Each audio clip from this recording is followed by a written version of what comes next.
છાંટ્યા પછી નિંદામણનાશક દવા છાંટ્યા પછી પાણી આપવું, નિંદામણનાશક દવા છાંટ્યા પછી ખાતર કેટલા દિવસે આપવું, આ વગેરે વગેરે માહિતી તમારા સુધી. નમસ્કાર દોસ્તો, આપણી આ યુટ્યુબ ચેનલમાં આપ સર્વે દર્શક મિત્રોનું હાર્દિક સ્વાગત છે.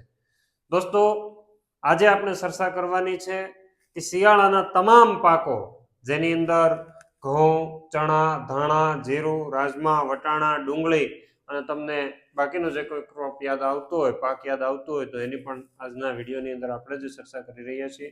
ખાસ કરીને ખેડૂતનો સૌથી મોટો દુશ્મન એટલે કે નિંદામણના કારણે ખેડૂતને સૌથી વધારે નુકસાન જાય છે. નિંદામણના કારણે ખેડૂતનું ઉત્પાદન છે ઘણું બધું ઘટી જાય છે અને નિંદામણ છે એ સૌથી મોટો શત્રુ છે. ઘણા બધા ખેડૂત મિત્રો જીવાતને શત્રુ માને, પણ નહીં. ભારત સરકારનો ડેટા એવું કહે છે કે નિંદામણના કારણે ઓન એન એવરેજ 35% થી લઈ અને 50% સુધીનું પાક ઉત્પાદનની અંદર નુકસાની થાય, કારણ કે નિંદામણ કાઢવા માટે મજૂર સૌથી વધારે જોઈએ. તો એ આપણા માટે સૌથી વધારે નુકસાનીની સૌથી અગત્યની વાત છે કે નિંદામણનું નિયંત્રણ થવું આપણા માટે ખૂબ જરૂરી છે. નિંદામણના નિયંત્રણ માટે શું પગલાં તકેદારી રાખવી જોઈએ? તમે ભલે ચણા વાવ્યા હોય, ઘઉં વાવ્યા હોય, ધાણા વાવ્યા હોય, જીરું વાવ્યું હોય, વટાણા વાવ્યા હોય, પણ દવા પહેલા આ માહિતી તમારી પાસે હોવી જોઈએ. કોઈ પણ પાકની અંદર નિંદામણ નિયંત્રણ કરવા નીકળો તો આ માહિતી હોવી જોઈએ. માહિતી આપવા માટે હું આપની સાથે આપનો દોસ્ત મનીષ બલદાણીયા, કૃષિ વૈજ્ઞાનિક તરીકે કૃષિ વિજ્ઞાન કેન્દ્ર કોડીનાર, ગીર સોમનાથ ખાતે ફરજ બજાવું છું. દોસ્તો, શિયાળુ પાકની અંદર નિંદામણ વ્યવસ્થા કરવી ખૂબ અગત્યની છે અને એમાં ક્યારે છંટકાવ કરવો, કારણ કે નિંદામણ નાશક દવાઓ એવી અત્યારે બજારની અંદર આવે છે કે જે આપણી કોઈ પણ પાકનું વાવેતર આપણી જમીનની અંદર આપણે કરેલું છે એ પાકને દબાવી દે છે. પાકનો વિકાસ પૂરતો નહીં થાય, એ આપણા માટે ખૂબ અગત્યનું છે. એટલે ખાસ આજના આ વિડીયોની અંદર અંત સુધી જોજો કે નિંદામણ નાશક દવા છાંટ્યા પહેલા પાણી આપવું, પછી નિંદામણ નાશક દવા છાંટ્યા પછી પાણી આપવું, નિંદામણ નાશક દવા છાંટ્યા પછી ખાતર કેટલા દિવસે આપવું, આ વગેરે વગેરે માહિતી તમારા સુધી પહોંચાડવાની છે. તો પહેલો પ્રશ્ન એવો છે દોસ્તો કે દવાનો છંટકાવ ઊભા કોઈ પણ ઘઉં, ચણા, ધાણા, જીરું, રાજમા આની અંદર ક્યારે કરવો જોઈએ, તો એની ચર્ચા પહેલી લઈ લઈએ કે દવાનો છંટકાવ. ઘણા બધા ખેડૂત મિત્રો ફોન કરે કે સાહેબ હવે દવાનો છંટકાવ, નિંદામણ નાશક દવાનો છંટકાવ કરી દઈએ કે ન કરી દઈએ? તો ઘઉંની ચર્ચા કરીએ તો ઘઉં સામાન્ય રીતે ઘઉંની અંદર 20 થી આપણે 25 દિવસ આગળના વિડીયોની અંદર જોયું હતું કે 20 થી 25 દિવસના સમયગાળે મૂળ મુકુટ અવસ્થા આવે એ સમયે નવા મૂળ ફૂટતા હોય અને નવા મૂળ ફૂટતા હોય એટલે આ સમયે તમે દવાનો છંટકાવ કરી શકો નહીં.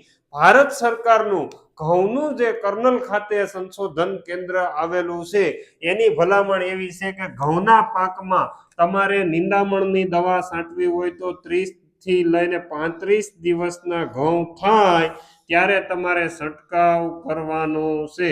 કેટલા? 30 થી 35 દિવસના. અને આપણા ખેડૂત મિત્રો એને ખાલી ઘઉં ઉગી ગયા એટલી ખબર પડવી જોઈએ. ઘઉં ઉગી ગયા ને હેરો નિંદામણ ઉગી ગયું, હવે લા ભાઈ કાસો છોડ છે એની માથે દવા ન ઝીંકાય. પણ આપણે પંપ બસ ખંભા હજડબમ છે, ઝીંકા ઝીંક 3 વાર નિંદામણ નાશક દવા છાંટતો મેં ખેડૂતને જોયો છે. યાદ રાખજો ઘઉંના પાકની અંદર. એટલે ખાસ યાદ રાખજો દોસ્તો, ઘઉંના પાકની અંદર નિંદામણ નિયંત્રણ કરવું હોય તો તમારે 25 દિવસ પછી, ભલે ભલામણથી થોડુંક આપણે વહેલા આવી જઈએ, કારણ કે મોટા ભાગના 18, 20, 24 દિવસે પછી કે મારા ઘઉં ઢળી ગયા, પછી કે ઘઉંની અંદર ઉત્પાદન સારું નથી મળતું, એટલે ભાઈ પહેલા તમારી ભૂલ સુધારો. પહેલા તમે 25 દિવસે દવા છંટકાવ કરવાનું શરૂ કરો. 25 થી 30 દિવસે ભલામણ ભારત સરકારની એટલે કે સંશોધન કેન્દ્રની 30 થી 35 દિવસની છે, પણ એનાથી થોડુંક વહેલું આવી શકાય. પછી 18 દિવસે છાંટી ગયો અને પછી ઘઉં પીળા પડે, ઘઉંનો વિકાસ ન થાય, ઘઉંમાં ફૂટ ઓછી આવે તો એ તમારા માટે બહુ મોટી નુકસાનની વાત છે. એટલે ખાસ યાદ રાખજો 25 થી 30 દિવસના ઘઉં થાય ત્યારે છંટકાવ કરવો જોઈએ. હવે અન્ય પાકોની વાત કરીએ, ચણા, ધાણા, જીરું, રાજમા, વટાણા અને ડુંગળી, તો આ બધા કેવડા થાય ત્યારે, તો આ બધાની અંદર જે તારીખેથી વાવેતર કર્યું, પહેલી તારીખે ધારો કે વાવેતર આપણે કરી દીધું તો આપણે એને 20 તારીખથી 22 તારીખ સુધીમાં, 20 થી 22 તારીખ એટલે 20 થી 22 દિવસના થાય ત્યાં સુધી આપણે છંટકાવ કરવાનો નથી. પછી આપણે 20 દિવસ પછી છંટકાવ કરવાનો છે. શેમાં? ચણા, ધાણા, જીરું, રાજમા, વટાણા, ડુંગળી તમે જે વાવ્યું એની અંદર નિંદામણ નાશક દવા. તો તમારા પાકને એની માઠી અસર થતી નથી. નહીતર તમારો પાક છે એની માઠી અસર થાય એટલે એ થોથરાઈ જાય, એનો વિકાસ ન થાય અને પછી ખંભે જાય સડાવે અને એગ્રો વાળા ભાઈને ત્યાં કે કોઈ પણ જગ્યાએ મને ફોન કરે કે હવે આનું વિકાસ બરોબર થતું ને, ઠંડી લાગી ગઈ લાગે. એને ઠંડી નથી લાગી ગઈ, એને દવા લાગી ગઈ. એટલે એના માટે થઈ અને તમારે 20 દિવસનો પાક થાય એ તમારા માટે ખૂબ અગત્યનું છે. એટલે ચણા, ધાણા, જીરું, રાજમા વગેરે પાકની અંદર 20 થી 22 દિવસના થયા પછી છંટકાવ કરવાનો છે. એટલે ખાસ તમારે યાદ રાખવાનું છે.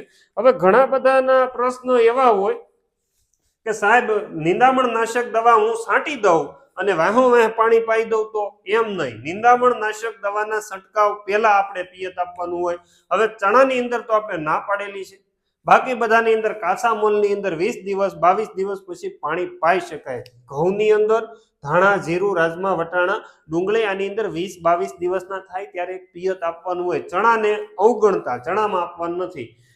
તો આ બાકીના જે પાક છે ચણા સિવાયના એમાં પિયત આપ્યા પછી તમારે છંટકાવ કરવાનો છે અને એની પહેલાનો જે બાકીનો ચણાનો પાક છે એમાં પિયત પહેલા છંટકાવ કરી દેવાનો છે. એટલે ખાસ યાદ રાખજો, નિંદામણ નાશક દવાનો છંટકાવ કર્યા પછી 4 દિવસ પછી 4 થી 5 દિવસે તમારે દવાનો ખાતરનો ઉપયોગ કરવાનો છે.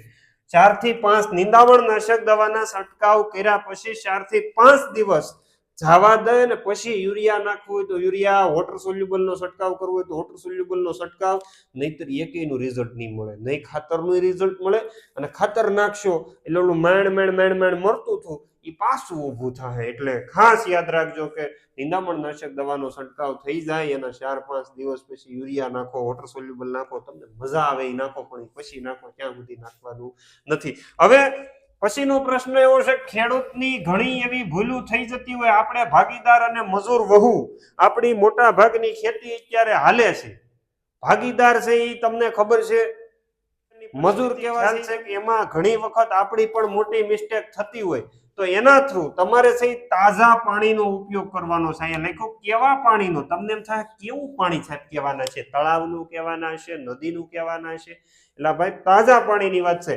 કુવામાંથી પાણી કાઢ્યું, 10 મિનિટ સુધી મોટર હાલી ગઈ, બેરલ ભરી લીધું, અથવા તો ઘણા તો શું કરે 15 દીથા ટાંકી ભરેલી એમને પડી હોય, કુંડી ઢોરને પાવા માટે રાખી હોય અથવા તો એમને ભરીને રાખી દીધી હોય અને એમાં લીલ બાંધી ગઈ હોય અને એ પાણી પછી આપણે થઈ પંપની અંદર ઝીંક અને સાઈટ કરી એની અંદર ક્ષારનું પ્રમાણ માથે સારી વળી ગઈ આપણને નથી દેખાતી.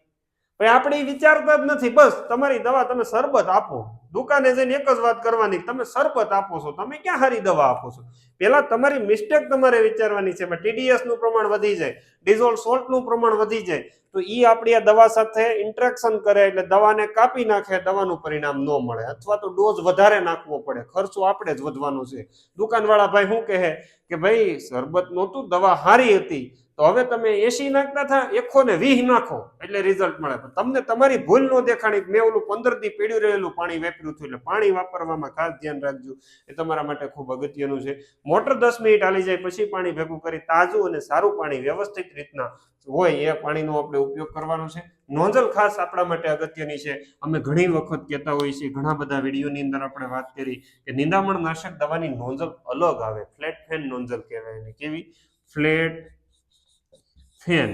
આ પ્રકારની નોઝલનો ઉપયોગ કરવાનો છે, જેને ફ્લેટ ફેન અને ફ્લેટ ફેન નોઝલ કહેવાય. આ ફ્લેટ ફેન નોઝલ ખાસ કરીને તમારા માટે ખૂબ અગત્યની છે. એટલે આ પ્રકારની જે નોઝલો છે, આ નોઝલોનો તમારે ઉપયોગ કરવાનો છે. આ ફ્લેટ ફેન અને ફ્લડ જેટ નોઝલ છે, એટલે તમારા માટે ખૂબ મહત્વની છે. યાદ રાખજો, આ નોઝલોનો ઉપયોગ કરજો. આપણે મોટા ભાગના પંપની અંદર આ ચડાવી દીધું, આપણો ભાગ્યો છે કે આપણો મજૂર છે એ કોઈ જ વિચારતો નથી. ઈ તમે કે સાહેબ તમે દીધું, મારો મજૂર અહીંયા આવે ને કે સાહેબ તમે દીધું એ બરોબર જ હોય, ઝીંક કરવાની હોય, આવું બાવું મને કઈ ફાવે નહીં, ના ખોવાઈ ગયું હોય તો. એટલે નિંદામણ નાશક દવા અત્યારે કંપની અસ્પી કંપની નિંદામણ નાશક દવાનો પંપ જ અલગ બનાવે છે. તો આપણે પંપની વાત નથી કરતા, પણ નોઝલ તો સારી વાપરો, નોઝલ નિંદામણ માટેની વાપરો. યાદ રાખજો, આ નોઝલથી 30% રિઝલ્ટ, જેને આ નોઝલ ગયા વર્ષે ઉપયોગમાં લીધી છે એને 30% રિઝલ્ટ નિંદામણ નાશક દવાની અંદર ખૂબ સારું પરિણામ મળ્યું છે. તો તમને પણ પરિણામ લેવામાં કોઈ તકલીફ હોય તો તમે તારે ગોળ ફુવારો ચડાવી રાખો, તમને એમ થાય કે આપણે હારામાં હારું ઓછા ખર્ચે વધુ નિયંત્રણ જોઈએ તો આ ફ્લેટ ફેન અથવા ફ્લેટ જેટ નોઝલનો ઉપયોગ કરવો જોઈએ. હવે કેટલી દવાનો છંટકાવ કરવો જોઈએ? જનરલી ભલામણ એવી છે, 1 એકરે યુનિવર્સિટીની ભલામણ એવી છે 200 લીટર પાણીનો છંટકાવ થવો જોઈએ. 1 એકર એટલે 2.5 વીઘાની અંદર 200 લીટર પાણીનો છંટકાવ થવો જોઈએ. જનરલી તમે ગણો તો આપણે 12 થી 13 પંપ 1 એકરનો છંટકાવ થાય. હવે 13 પંપ એટલે તમે એમ કહો કે વાહા તોડી નાખવાની વાત કરી, એટલે પાણી વધારે જવું જોઈએ પોસિબલ હોય તો, તમારાથી શક્ય હોય તો. પણ અત્યારની લેટેસ્ટ જે દવાઓ આવે છે એ તમે એકરે જનરલી 10 પંપની ભલામણ કરે છે, તો 10 પંપ તો નોર્મલી છંટકાવ થવું જોઈએ. પણ જનરલી ભલામણ છે 200 લીટર પાણીની પ્રતિ એકર દીઠ પાણી છંટકાવ થવું જોઈએ. એની ભેગો દવાનો ડોઝ તમારે વ્યવસ્થિત રીતનો તમારે મેનેજ કરીને નાખવાનો છે. હવે ખાસ આપણે ચર્ચા એવી કરવાની છે કે કઈ દવાનો ઉપયોગ કરવો જોઈએ. તો ઘઉંના પાકની અંદર વાત કરીએ તો દોસ્તો, ઘઉંના પાકમાં સામાન્ય રીતે અત્યારે મેટ સલ્ફ્યુરોન નામની જે દવા આવે છે, તમામ નિંદામણને સાફ માટે, આ ગોળ પાન માટે મેટ સલ્ફ્યુરોન, આપણે અહીંયા ટેકનિકલ નામ લખ્યા છે મેટ સલ્ફ્યુરોન. એ સિવાય ક્લોડિનોફોપ,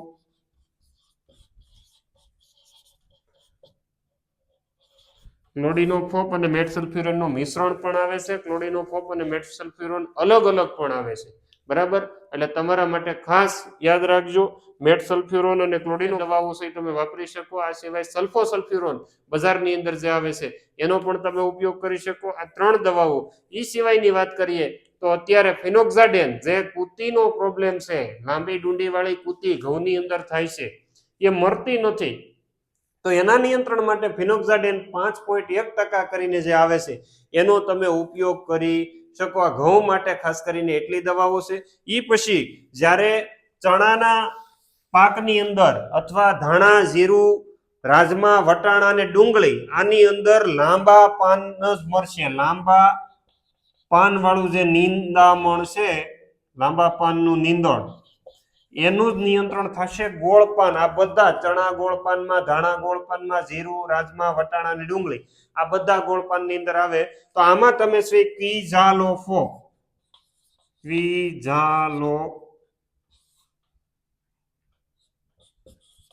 નામની જે દવા આવે છે એ તમે 22.5 ml ની ભલામણ છે 1 પંપની અંદર. જો તમારે 200 લીટર પાણીનો છંટકાવ કરવો હોય, તમે 15 પંપ 1 એકરની અંદર છંટકાવ કરતા હોય તો તમારે 22.5 ml 1 પંપની અંદર.